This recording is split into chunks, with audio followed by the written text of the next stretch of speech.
going to spend a little more time in Galatians chapter 2, specifically Galatians 2:20. It's such an important verse, it deserves a little more time to explore what it's saying. I don't want to rush past it because it's a very, very important verse, Galatians 2:20. Paul says, I am crucified with Christ. Or a better way to say it, as other translations have it, I have been crucified, or I was crucified with Christ. Now, this is in recognition of the fact that Paul tells us in Romans chapter 6 that the wages of sin is death. Now, Jesus was crucified for us, but He never committed any sins. It was our wages that He was paying for on the cross. So what Paul's thinking here is, if Jesus died for me, Hebrews chapter 2 says that by the grace of God, Jesus tasted death for every man, or for every person.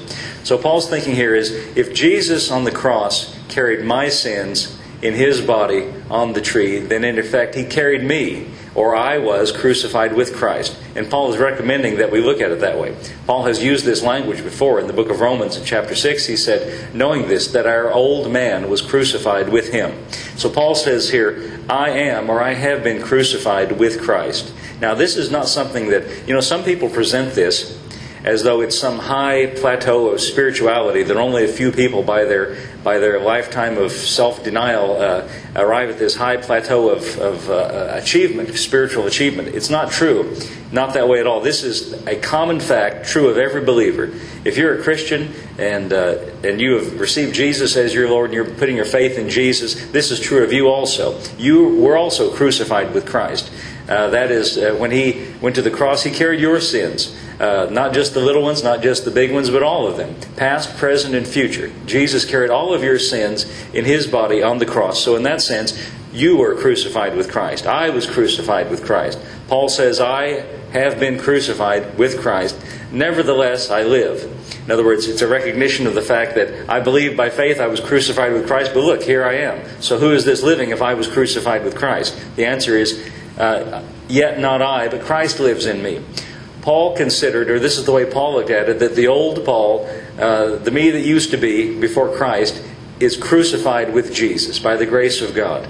And the me that's alive right now, it's not really me anymore. It's a new creation in Christ. It's Christ living in me.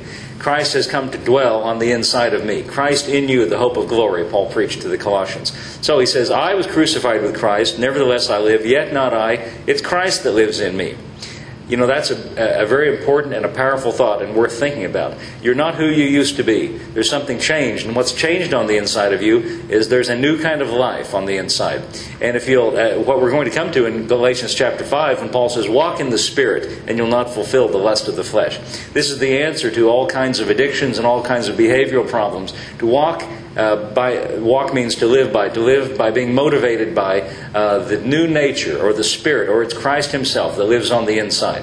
And I guarantee you, Christ is bigger than anything that we face or confront in this life. It's Christ that lives in me. And then he says, and that's very important what I just said, but in a way what he has to say next in the next clause of Galatians 2:20 is almost at least as important, perhaps more important. He says, the life that I now live in the flesh, he's telling us now how he lives his day-to-day life. He's recommending this to us, just like the way we should do it. The life that I now live in the flesh, here's how I do it. I live by faith.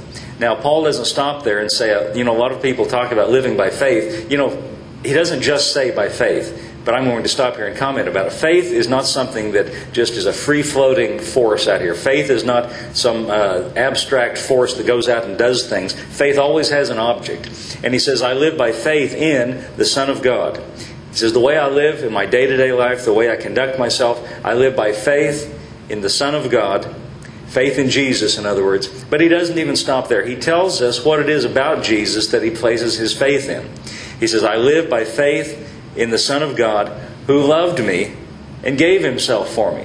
See, this is very important. He says, I'm living now in my day-to-day life, every day when I get up in the morning and at night when I lay down and everything in between. I'm doing that and I'm motivated by faith. And faith in Jesus. And then here's what it is about Jesus that Paul places his faith in. I'm trusting in a Jesus who loved me. Now, he just got through saying he was crucified with Christ. That means, there's no reason for being crucified unless sin is involved. So he's saying, I live by faith in a Jesus who loved me and gave Himself. When Jesus gave Himself was on the cross. See, the implication here is Jesus knows about you, and He knows about your sins, and He knows about everything in your life that you're embarrassed about, and He knows about everything that you think disqualifies you from standing in the presence of God. Jesus knows all about that, and He loves you anyway.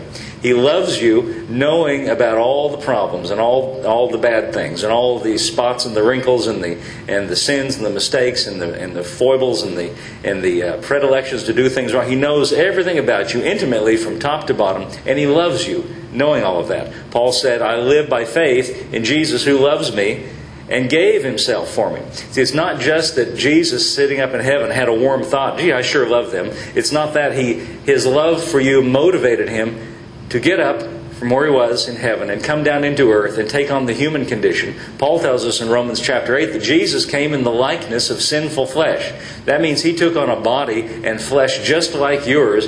And really the reason is so that He could, may I say it this way, dive into the muck and the mire of the human condition and rescue us. You know, He's like a lifeguard, and we're out drowning in the ocean, and Jesus didn't just stand on the top of the lifeguard tower and give us instructions and give us teaching and tell us what to do. He dived into the mess of fallen humanity, and He swam out to where we were, and He loved us and put His arms around us and rescued us and saved us. He came in a body of flesh just like yours. And Paul says, that's how I live in my life. I put my faith, I put my trust, I place my confidence in a Jesus. I trust in a Jesus who loves me, and He gave Himself for me. So let me read that one more time. I am crucified with Christ. I no longer live. Christ lives in me. The life that I now live in the flesh, here's how I do it. I live by faith in the Son of God, who loved me and gave Himself for me. Verse 21, he returns to this argument that he was continuing with. I do not frustrate the grace of God. The word frustrate there means to nullify or to make ineffectual. He says, I do not nullify or make ineffectual the grace of God. For if righteousness or if being right with God comes by the law or by observing the law, then Christ is dead in vain. The word in vain there means for no purpose or having no result. In other words, if you can be right with God by what you do and by your own efforts, then Jesus didn't need to die at all. He says, he's again addressing this idea that the Christians from Jerusalem were presenting to his Antioch church, that it's not enough to put faith in Christ, you have to also keep the law. But Paul is saying here, if the law can make us right with God, then Jesus is dead for no purpose. And he says, if you go back and embrace the Old Testament law as a way to perfect your life or to make your life better, then Christ is really dead for no purpose. That's frustrating the grace of God. It's nullifying the grace of God. And so Paul says, I don't want to nullify the grace of God. I don't want to frustrate it. I want to live by faith in Christ and embrace the grace of God. Let me read you these verses, these last few verses in Galatians, now from the Message translation. As you know, I'm a big fan of the Message, and I like the Message in pretty much everything. So let me read you these, beginning with... let's begin with verse 19. This is the close of Galatians chapter 2, beginning with verse 19. What actually took place is this. I tried keeping rules and working my head off to please God, and it didn't work. So I quit being a lawman so that I could be God's man. Christ's life showed me how and enabled me to do it. I identified myself completely with Him. Indeed, I have been crucified with Christ. My ego is no longer central. It's no longer important that I appear righteous before you or have your good opinion, and I'm no longer driven to impress God. Christ lives in me. The life you see me living is not even mine, but is lived by faith in the Son of God, who loved me and gave Himself for me. I'm not going to turn my back on that.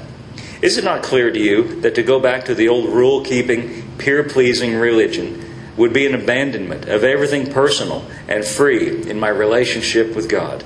I refuse to do that, to repudiate God's grace. If a living relationship with God could come by rule-keeping, then Christ died unnecessarily.